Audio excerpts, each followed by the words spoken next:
here's the bottom line. In February of 2009, President Obama, 1 month after he took office, made a promise. Let's take a look.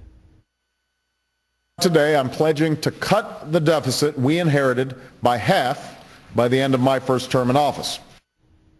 But these are the numbers. The deficit that year that he was talking about was $1.4 trillion.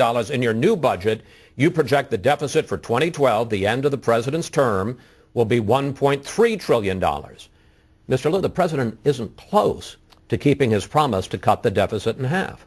The plan that the president's going to be sending to Congress tomorrow will reduce our deficit to the point that over the period covered by this budget, the deficit as a percentage of GDP will be less than 3%, which means that we will stop having new spending adding to the deficit. That's a hugely important accomplishment. It will reduce the debt as a percentage of GDP so that we stabilize ourselves in the terms that all of the international financial institutions are looking for. But would you agree he didn't keep his promise to cut the deficit in half? When the president took office, we were losing jobs at a rate of 750,000 jobs a month. Last month, we gained 250,000 jobs.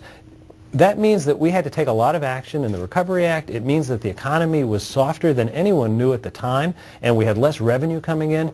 And it means that there was a deeper hole to dig out of than anyone could have envisioned in January 2009. Well, actually, this is February when you already say you knew about the fact that the deficit was worse. Would you agree that you didn't keep the promise? No, I would say that as the 2009 and 2010 went on, we all learned more about the depth of the recession we inherited, which we have worked very hard to dig out of. We're now at a place where we have momentum and the economy is growing. Not enough. There aren't enough jobs and there's not enough economic growth. We're heading in the right direction. The question is Washington going to be part of the solution or part of the problem? That's why it's so important for Congress to pass the payroll tax this month. It's why it's so important that we not have the kind of dysfunction that last year became part of the uncertainty that held back the economy. We can either be part of the solution or part of the problem, and the president's proposed a plan that would be a big part of the solution. I want to get